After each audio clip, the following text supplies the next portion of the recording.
And the handbrake, well, doesn't do a lot on the water, does it? It's not really an anchor, is it?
Something a little different today, it's not Italian.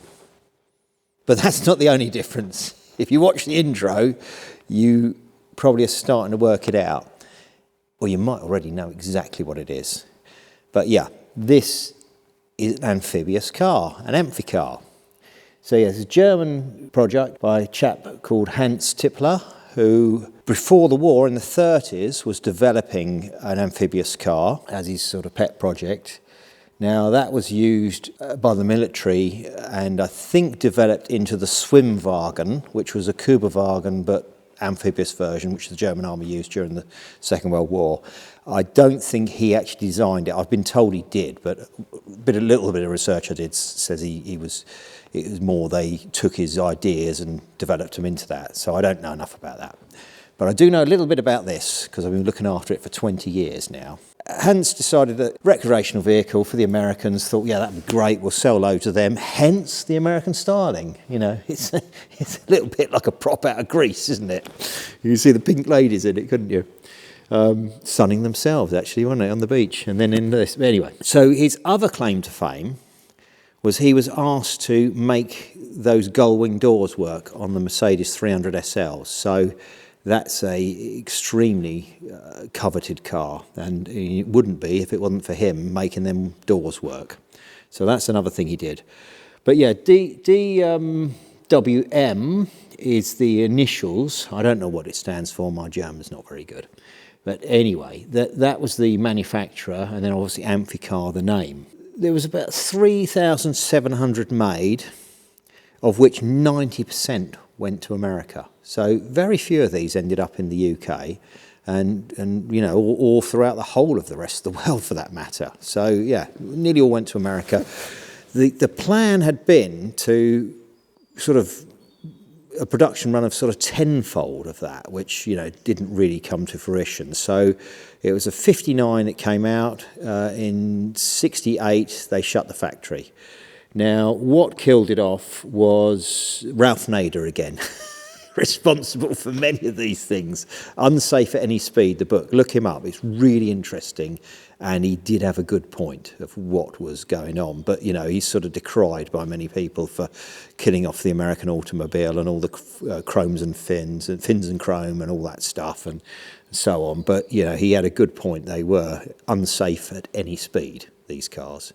Although I would say today they still are. They're still killing machines, aren't they? And killing people all around the world. Guns don't kill people. People kill people. Well, they do in bloody cars, don't they? And anything else they can get a chance at killing people on. But anyway, there you are. I know it's not intentional always. But anyway, got off subject there. Right, 3,700 made. Decided it wouldn't go through the American safety laws of the time. So that was the end of that. You know, their market had gone. Obviously, over that 10 years, you know, only 10% had managed to find homes in Europe, or, as I say, the rest of the world outside of America. I don't know where else they tried to sell it new, but obviously it was a bit of a flop, if you look at it that way. It was very expensive at the time, because it was very expensive to build. So that was it. It finished. all of the spare parts, which there were lots of, because bear in mind I said they wanted to make more than they actually did, so they made a bigger spares production than was for the amount of cars. Plus also you can imagine the attrition rate on something like this, you'd need a lot of spares. Well, that was all bought up by a chap in America, and to this day he still sells the parts for them. You can get a lot of stuff, new old stock for it, which is remarkable for something like this, you know. But if we put those numbers into perspective, you know, 3,700 over 10 years, that's sort of, you know, of one model, that's all they did. You know, Maserati, you know, if you think, you know, the Mistral was 800 or 900 cars, wasn't it, the Mistral of the Maserati range. Sebring, I think about 1,200. Quattroporte, similar, you know, 1,200 or 1,500, I don't know how many they made of them. But you know, they're sort of in you know, over the same period, they didn't make that many more of all of their production, let alone of one model. So you could say in some ways it was a success. Brief overview of what it is. It's a steel body construction, thicker gauge than normal car sheet metal, which this surprises people. They think it's going to be fiberglass because it's a boat, but it's not. It's steel. And then the whole perimeter of the body is seam welded. So it's a set of rollers that roll and physically join the thing together. That way you have no edges where the water can get in. So it's quite an expensive thing to build, expensive way of manufacturing it, and quite awkward restoring it. So things like, you know, I've made half wings for this, whole rear quarters I've had to make, and then I've had to seam weld them with a MIG so that it's all, you know, puts up with it. Engine is a Triumph Herald unit, so standard Triumph. About 40 horsepower. Did try a Volkswagen engine, air-cooled, but that apparently wasn't the right thing. It probably is difficult to get enough air through it in those situations, so they went over to a water-cooled engine, and the standard Triumph engine was a very nice little engine. I think there was a Mercedes engine tried, but I think it was probably too big. They probably didn't make a small capacity engine. I think they were about 1,100 to begin with, going up to about 1,400 in the end. So I think Mercedes, most of their stuff would have been 1,600 up to 2 litre, wouldn't it? So that wasn't a goer. Probably a lot more money, actually, truth be told, one of them. And then the gearbox is quirky. So that's a Porsche 356 gearbox, but then it has a transfer box to run the props, to run the propellers. So that's a sort of oddity. Brakes are pretty much Mercedes, and suspension is their own, because it's, you know, there's nothing else really like it. From memory, I thought they were VDO gauges. I might be wrong on that, but anyway, gauges are of German origin, and so is the electrics. It has a sort of false floor. You know, the floor is raised, it's not the real floor, and that's because you sort of have a bilge. So if you get water ingress, it's not sloshing around your feet, it's below the floor. And then you have a bilge pump to pump it out, 2 bilge pumps. When they were created, they would hold water, and you could turn the engine off and not have the bilge pumps running, and they should not sink. But obviously, that wasn't always the case. To seal the doors, you'll see the doors open conventionally. To seal the doors, we have double door seals on both sides, but we also have this extra door catch that you've put over, and that deadlocks the door, but also pulls it in on a cam to pull this seal in, so you get good sealing on it. So you've got a conventional catch, and then you've got that one for when you're going in the water. So that's that bit. It's got a hood, flips up, so you can have the hood up if you want. It's rear-wheel drive only, that's adequate. So the idea is you drive it into the water off of a slipway, and as you drive in, you engage the propellers, and then off you go. And once you're in the water, you take it out of gear, out of the conventional gear, so you don't have to have the wheels turning, you've just got the propellers turning. So you have the gearbox in neutral, but then you've got the propellers engaged, and then you use the clutch if you want to stop them, control them, and obviously the throttle revs them up, increases the speed of them, and you would use to depress the clutch if you wanted to engage reverse, and then you can pull the lever up and reverse them. So that's that. No rudder, that's the rudder, so you turn them like that, and the handbrake, well, doesn't do a lot on the water, does it? It's not really an anchor, is it? Although it is an umbrella handbrake and it looks a bit like an anchor, so perhaps if you pulled it hard enough, you'd pull it off and throw it in the water. But then when you want to leave the water, again, you approach the slipway, you engage first gear, and then you bring the clutch up, and then you might have to use a bit of clutch control as you drive up, and then you drive up the slipway and out. And that's about it, really. Simple as that. They cause great mirth, people seeing them using them. They take them across Lake Como to Villa d'Este every year. They take a few out there and show them off, and it creates a lot of fun. I think Disney have bought a little fleet of them, or flotilla, and they do tours down the Everglades, Florida Everglades in them. There's a few film appearances, notably in England, The Sandwich Man, which is a strange little film, but it's in that. So that's sort of it, really. But I'm not here for all the facts and figures. I'm just going to talk you around it. So let's have a look at it in detail. So as I say, we've got double door seals, these here and those there. Let's say, so when you put that in there like that, see, we shut the door like that, and then we clamp it together and it pulls it right in, you see. Ignition key, just in case you drop it in the water. Anyone with a boat knows what that's all about. But yeah, that's it. It's not showing off. It's actually, if you was to drop them, you need it to float. Now the key itself has this extra cutout in it. When you engage it, turn it round, can't be pulled out, can't fall out. So that's the idea of that, just a little fail-safe thing. So that's that bit. Gearbox, conventional, like I said, conventional 4-speed and reverse. And to engage the props, this one, forward, neutral, reverse, back into neutral. Handbrake umbrella, conveniently shaped like an anchor. So that's that, so you pull that up. Must remember, bilge pump. Could you, if you want it, that's your bilge pump. So, hear it running. Is what I'm saying about. So we've got a false floor here, you see, so that's the floor, and then underneath it's the actual hull of the car. So if that gets water in it, that's where the bilge pumps it out of there. So we've got our gearbox here, so this is our transfer case to run our props. And as I say, they engage and run the prop shafts, and then you've got your Porsche gearbox there.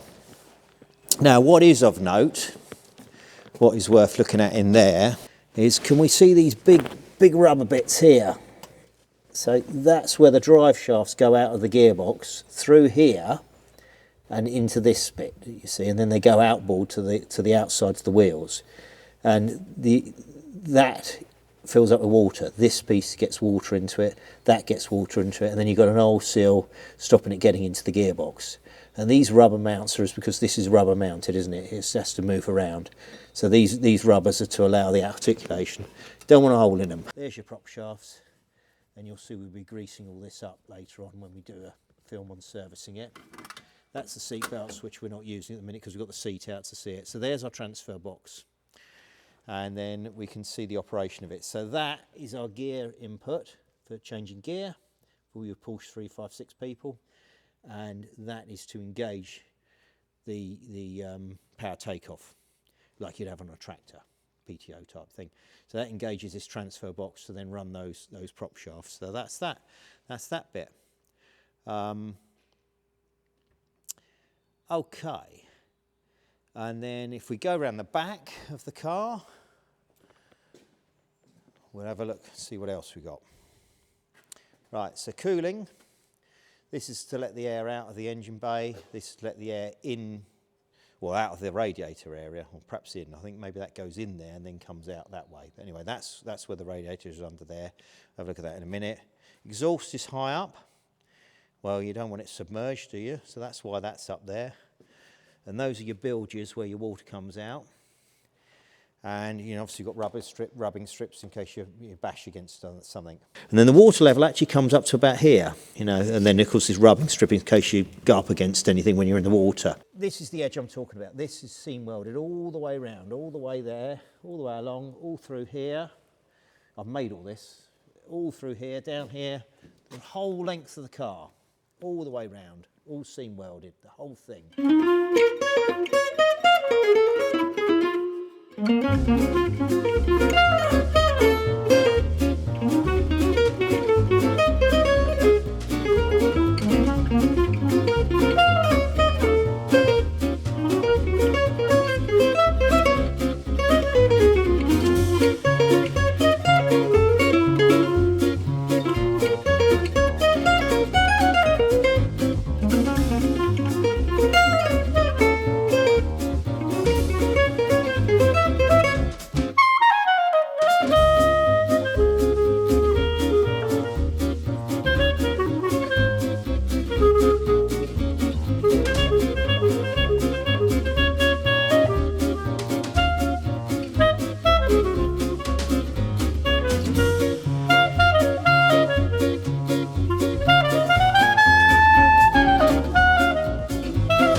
look under here, you've got these covers. We've got exactly the same construction there and under here. That's how it's all made. So it's all this seam welding, which I'll show you what that looks like in a minute. Engine, there's our radiator. And there's our dear little standard Triumph engine. And we've got this funny little breather oil system. They've used a VW one, so they obviously robbed that off that, and then they attach it to the standard Triumph rocker cover. And that's it really. Little fuel pump down there, oil filter, and so on. So that's that. See high level exhaust there. You can see the great big exhaust can, and here's our bilges. You know, our thing's pumping our bilge out. And then down in there, underneath the engine, you'll see there's a bilge. There's an actual, you know, area that is the bilge, which is the whole thing throughout. So that shows that. And then down here, can we see our props? Now that's our props running, and then into the actual propeller units themselves, which is these takeoffs that are underneath. We'll have a look at that in a minute. But yeah, there's your prop shaft running up there. So perhaps we'll have a little shot of that running.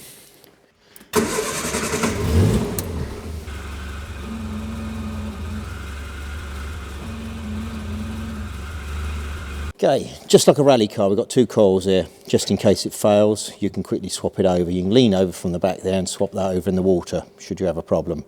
That's why they do it. That's a standard thing on these, to do that. Right, we'll have a quick look at the front. So you've got this thing you can flip up, and you put a little beacon in here that has a light on it for when you're in the water. And then as we go around to the front, we see we've got your port and starboard. I'm not a sailor, I don't know which way around they should be, but yeah, anyway, so that's why you've got the green and the red like a boat, and then our dear sign in it, the Amphicar sign, which you can see the water there. I'll get the hood open, not like a normal car. So yeah, that looks a very boaty thing, doesn't it? All right, so there you go. Right, so now we're under the front, fuel tank in there, and then again, you see how this comes up to this level? You know, the whole car rolls up to here, and then we've got a perimeter seal around there. So that's all, once that's locked down, that all stays sealed and you don't get water in here. It doesn't fill up, which is the idea of it. And all this stuff to do with this breather system, saying fuel is petrol, and this whole baking tin thing to catch any excess fuel, and this runoff, that's all to do with the boatworthy certificate. So this has an MOT and a boatworthy certificate. And the reason being that some of the UK waterways, they don't like it being used. They're very sniffy about them. So he got himself a boatworthy certificate, which meant funny little mods like this, you know, not just, you know, it's got nothing to do with being a car and nothing to do with passing an MOT. It's a boatworthy thing. And in here he's got oars and buoys and various things like that, and all the life jackets for when he goes on the water. So it swims. That's what you say in amphibious circles when they work, swims, which it does. So that's that bit. And I think we'll put it on the ramp and we'll have a look at the hull, shall we?